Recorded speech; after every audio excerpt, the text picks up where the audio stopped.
여러분은 나 자신에 대해서 잘 안다고 생각하시나요?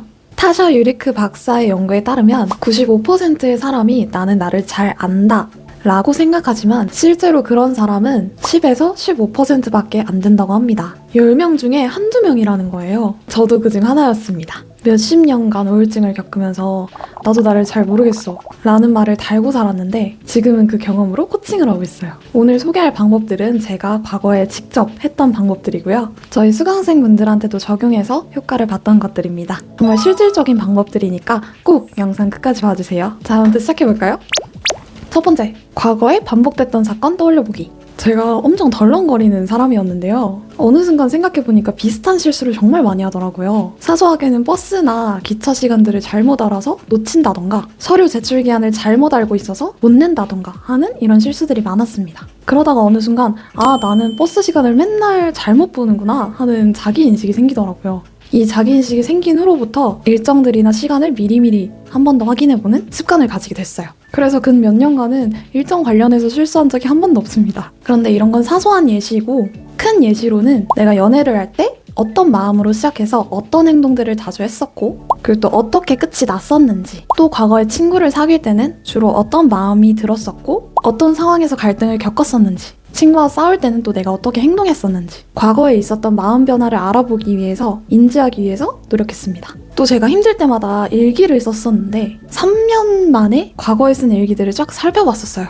그렇게 읽어보니까 제가 힘들어하는 상황, 포인트, 생각들이 제 3자를 보듯이 한눈에 확 보이더라고요. 그래서 글쓰기를 너무너무 추천을 드리는데 글쓰기 자체를 힘들어하시는 분들이 정말 많아요. 그래서 일단 글로 쓰지 않아도 되니까 지금 한번 내 과거의 인간관계들이 어떻게 시작해서 어떻게 끝났는지 또 내가 가장 힘들었던 건 어떤 상황에서였는지 연애, 특정적으로 반복되는 실수 아니면 감정 이런 것들을 떠올려 보셨으면 좋겠습니다.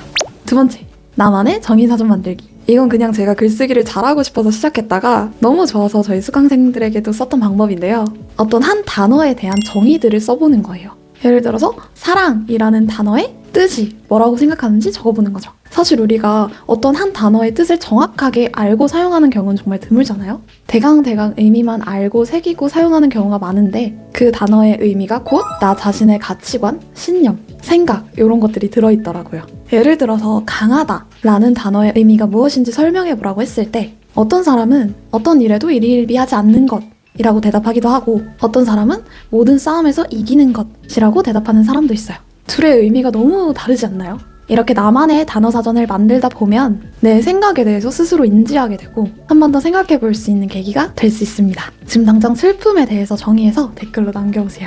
마지막 세 번째, 혼잣말 또는 사람이랑 대화하기. 사람이 생각을 하고 말하는 존재라고 생각하시나요? 대부분 많이들 착각하시는 부분이 이 부분인데요. 내가 내 생각을 알고 통제해서 얘기를 한다고 생각하는 거예요. 하지만 대부분이 우리의 무의식에서 작용해서 나가게 됩니다. 내가 생각해서 막 얘기를 한다기보다 무의식적으로 툭툭 내뱉게 되는 거죠. 편안한 사람들과 대화를 하다 보면 이 부분이 좀 더 극대화돼서 보이는데요. 나도 인지하고 있지 못했던 생각이 말로 표현될 때가 있어요. 그때 내가 말해놓고 내가 깨달음을 얻게 되기도 하고 말하면서 이제 마음 정리가 되기도 하고 생각 정리가 되기도 하더라고요.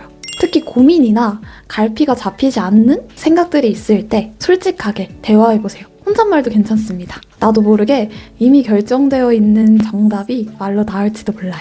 오늘은 이렇게 나에 대해서 알아보는 방법들을 말씀드려봤습니다. 사실 우리 인생은 문제의 나열이고 선택의 연속이잖아요. 그런데 좋은 선택을 하고 올바른 문제 해결을 하기 위해서는 내가 나를 아는 게 가장 중요하더라고요. 그러니까 여러분, 오늘 제가 말씀드린 방법들 그냥 삭삭 넘기지 마시고 한 번씩 꼭 해보셨으면 좋겠습니다.